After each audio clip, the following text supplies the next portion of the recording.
Hello friend, good morning. Smart study class में आपका स्वागत है। आज मैं आपको टेंसों के बारे में बताऊंगी। टेंसों को किस प्रकार से करते हैं। देखिए फ्रेंड, टेंस मिस होता है काल। टेंस को हम 3 भागों में डिवाइड करते हैं। पहला होता है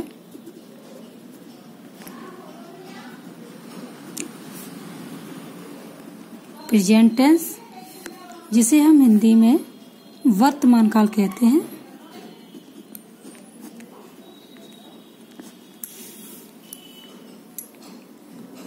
दूसरा होता है पास्ट टेंस।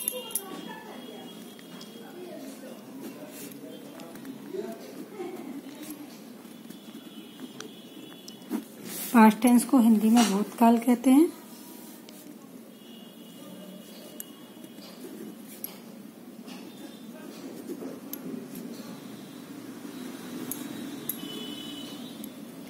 तीसरा होता है फ्यूचर टेंस, जिसे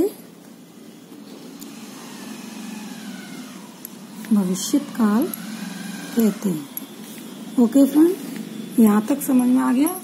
हमारे टेंस कितने प्रकार के होते हैं? 3 प्रकार के होते हैं, present tense, past tense and future tense. तो देखिए फ्रेंड, प्रेजेंट टेंस में हम हैं, हूँ, हो ये लगाते हैं। पास्ट टेंस में था, थी, थे, या, ई आदि शब्द लगाते हैं। और भविष्यत काल में गा, गी, गे ये शब्द लगाते हैं। फॉर एग्जाम्पल, राधा घर जाती है, तो है शब्द आ रहा है तो ये समझो ये प्रेजेंट टेंस का वाक्य हो गया। राधा घर जा रही थी, तो ये हमारा पास्ट टेंस का हो गया।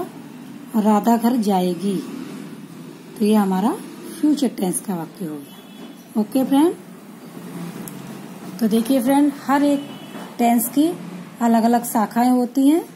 जैसे हमारा प्रेजेंट टेंस है, इसकी भी 4 शाखाएं, पास्ट टेंस की भी 4 शाखाएं और फ्यूचर टेंस की भी 4 शाखाएं होती हैं। सबसे पहले हम प्रेजेंट टेंस के बारे में जानेंगे कि प्रेजेंट टेंस की कौन सी शाखाएं होती हैं।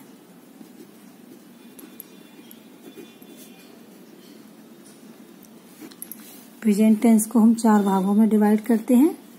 पहली होती है हमारी प्रेजेंट इंडेफिनिट,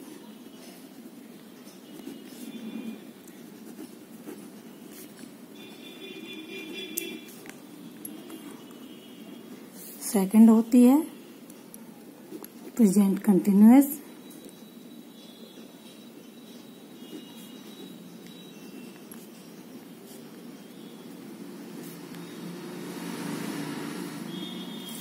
तीसरी होती है present perfect,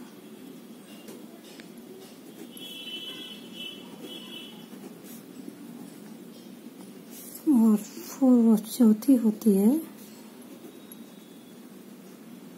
present perfect continuous.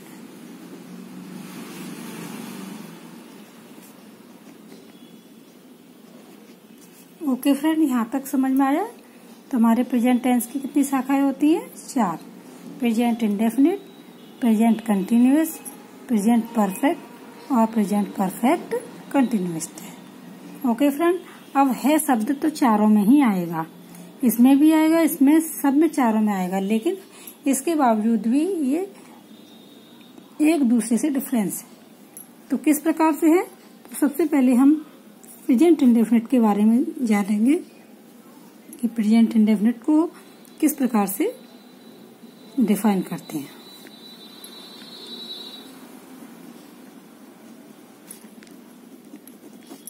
Okay friend, present indefinite को कैसे करते हैं?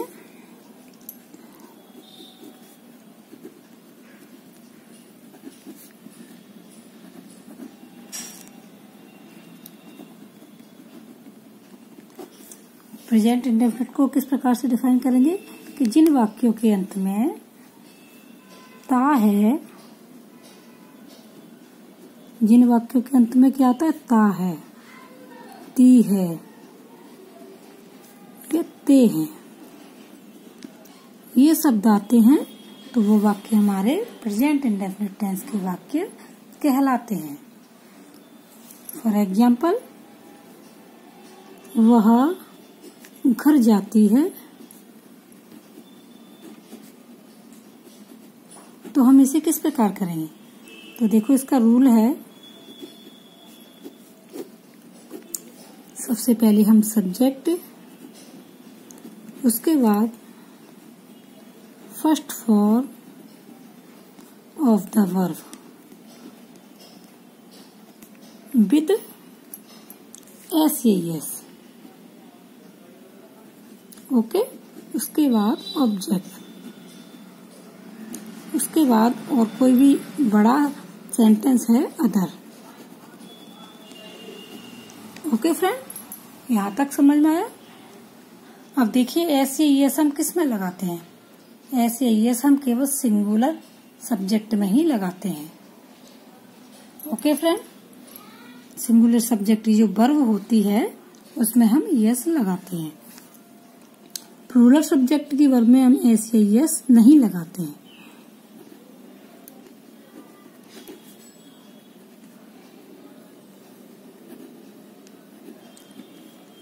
सिंगुलर सब्जेक्ट में है हम एस या यस लगाते हैं और प्लूरल सब्जेक्ट में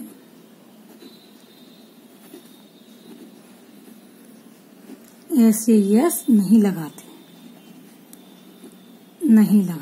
ओके फ्रेंड, यहाँ तक समझ में आया? तो देखिए एस या एस कहाँ लगाते हैं? तो ये हम किस वाक्य में लगाते हैं? जिस वर्ब के पीछे CH आए, X आए, O आए, SS आए, CH आए आदि शब्द ऐसे आते हैं तो सिंगुलर सब्जेक्ट की वर्ब में हम यस लगा देते हैं। समझ में आए? किसमें लगा? सिंगुलर सब्जेक्ट की वर्ब जो होती है उसमें हम यस लगाते हैं। तो हमारा सेंटेंस क्या था? वह घर जाती है, तो वह घर जाती है, यही था ना। तो वह सब्जेक्ट हमारा हो गया, तो वह क्या है? लड़की है, तो लगाएंगे सी। अब वर्ब क्या है? जाती है, गो। अब इसके पीछे ओ आ रहा है, सिंगुलर सब्जेक्ट है, ओ आ रहा है, तो हम इसमें क्या लगा देंगे? ईएस। क्या लगा दिया? ES. Goes to house. Okay, यहाँ तक समझ में आ गया? वह अगर जाती ही गोज टू हाउस। अगर इसको दूसरे रूप में देखें, वे घर जाते हैं, वे घर जाते हैं, तो हम इसको कैसे लिखेंगे? They go to house. Okay friend, अब इसमें हम ऐसी यस क्यों नहीं लगाई है? क्योंकि यह हमारा सब्जेक्ट जो है प्लूरल सब्जेक्ट है। ओके फ्रेंड, ज्यादा लोग हैं, ज्यादा लोगों में ना ही एस लगाएंगे ना ही यस लगाएंगे, इसलिए इसमें हमने एस या यस का यूज नहीं किया है। अगला नेक्स्ट एग्जाम्पल देखिए, वह किताब पढ़ती है, वह किताब पढ़ती है। इसको कैसे करेंगे? वह she read the book. Okay friend, अब ये भी सिंगुलर सब्जेक्ट है, लेकिन इसकी वर्ब में हमारे पीछे न CH आई है, न X आई है, न O आई है, न CH आई है, तो हम इसमें क्या लगा देंगे? केवल S लगा देंगे। क्या लगा दिया? S लगा दिया। तो हमारा ये सेंटेंस बन गया she reads the book. Okay friend, अगर इसको हम तो उसे प्लूरल में बनाते हैं। हम किताब पढ़ते हैं, तो हम इसको भी हम किताब पढ़ते हैं, तो हम इसका क्या लगाएंगे, we read the book. Okay friend, अब इसमें हमने एस क्यों नहीं लगाई, क्योंकि जो हमारा ये सब्जेक्ट है वो प्लूरल सब्जेक्ट है। ओके फ्रेंड, तो क्या हो गया, वी रीड द बुक। मेरे फ्रेंड, नेक्स्ट वीडियो में हम आपको नेगेटिव सेंटेंस के बारे में बताएंगे, क्योंकि आज हमने आपको अफर्मेटिव सेंटेंस के बारे में बताया था। आपको मेरा वीडियो कैसा लगा? अगर अच्छा लगा हो तो लाइक करिए, सब्सक्राइब करिए और मुझे कमेंट में बताइए। Thank you, bye bye.